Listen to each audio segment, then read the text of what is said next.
does December 2025 hold?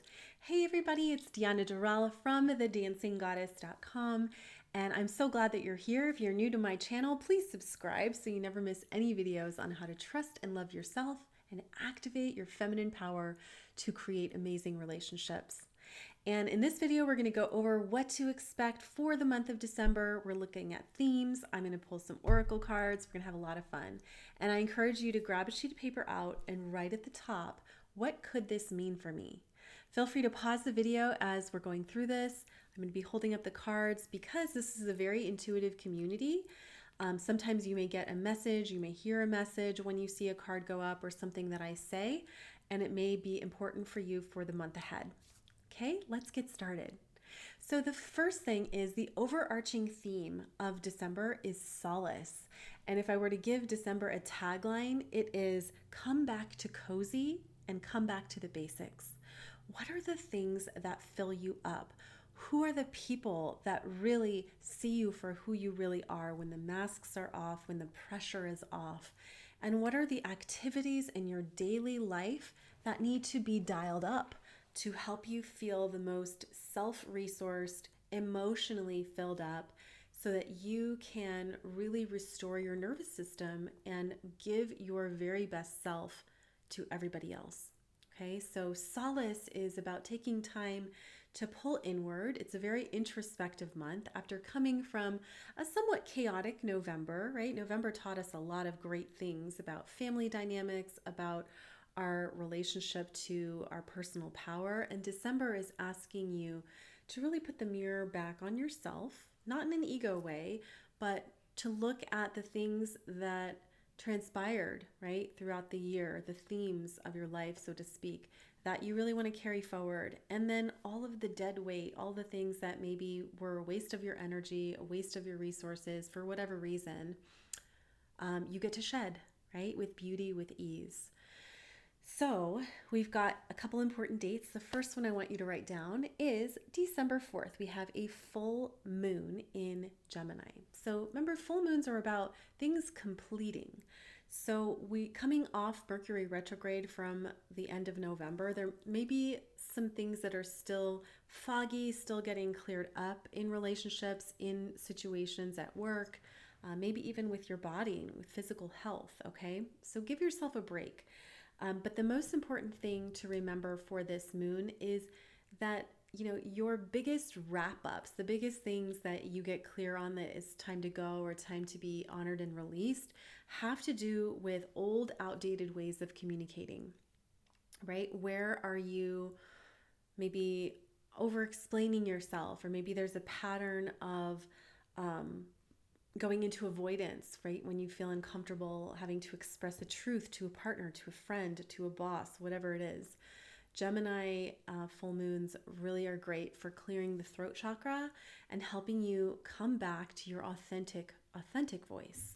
That's not basing it on the fear of reaction, but more just delivering the truth straight up, no fluff, and with, dare I say it, a bit of fun and charm. Okay, and the card I pulled is Truth Be Told. This is from Colette Baron Reid's Wisdom of the Oracle, the pocket version, which is adorable. But you see an owl holding an open window, and this is saying the truth will set you free. So where have you been closing yourself off out of fear? This is saying, like, let new air come in, okay? Then we get to week 2, and week 2 is about managing conflict and chaos. Now, not in a bad way. We need some tension sometimes for things to change. So this is the second week in December is an opportunity, right, to meet any conflict, any challenges head on, and trust that as you stand your ground and hear everybody's viewpoint, that there's going to be something really beautiful that comes out of it. So this is number 33, and in numerology, that is the master creative. So you're going to create solutions for your life with another person, maybe both, in the second week. Then when we get to week 3, right, it's like the heavens part, and we have some fresh energy coming with the new moon in Sagittarius on December 19th at 5:43 p.m. Pacific. Now, Sagittarius is a freewheeling, adventure-loving sign. It never wants to be bored. It never wants you to be bored. It wants you to experience all that life has to offer you. So this third week may have you kicking up your heels. You may be going to holiday parties, or you may just have a party of one. I love those, with you and your bubble bath or a really good book and just trying out a different genre. So if I were to give you a name for this moon, it's variety. Try something different, right? In the Solace, find something different that wakes up your soul. And the card I got is milk and honey. So make sure you've got things around you that are pleasurable, right? People that are pleasurable, environments, good food, certainly, right? And the things that light you up, because the rainbow is about seeing all the positive things that are on the horizon after all the storm, all the rain, all the pain. And that the reminder is that you don't always need pain in order to grow. Sometimes we focus so much on the pain that we forget, right, about like the opposite, lighter side. It's like the pain informs a truth about ourselves that we get to embody, and that is a beautiful thing.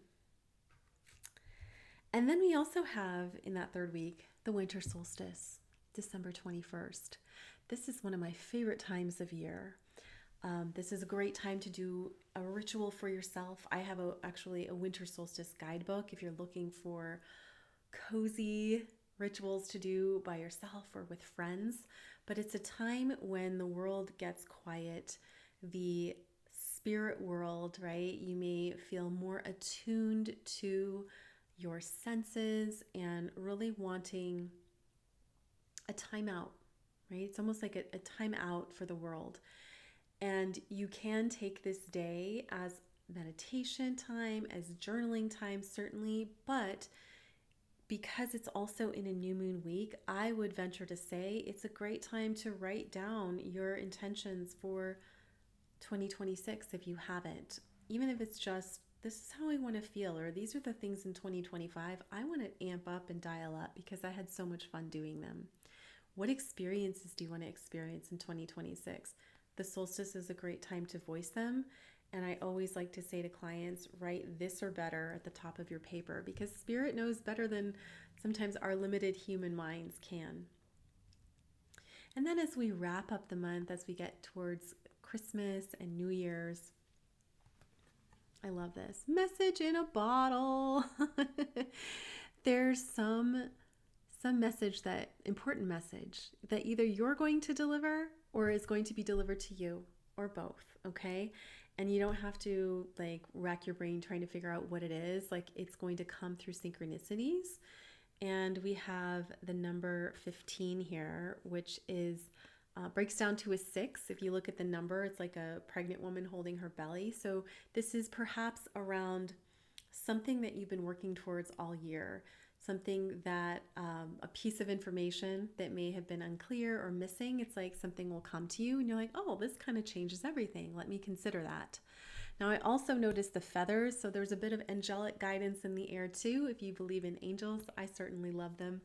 A great one to call on is Archangel Gabriel, the messenger angel. And you can just say, Gabriel, thank you for purifying my words and purifying the intentions that I've written down for the new year.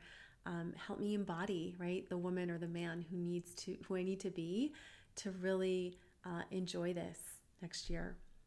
All right. So that's what I got for you. I would love to hear from you. What resonated? What is your intention this December? If you were to summarize it in one word, go ahead and share below. And if you would like more, please check out the channel and the website at thedancinggoddess.com. If you haven't already gotten your free meditation and free grounding, anxiety releasing meditation, The Grounded Goddess, it is yours. It is my gift to you. You can get it on my homepage. And thank you so much for watching. Have an amazing, amazing December.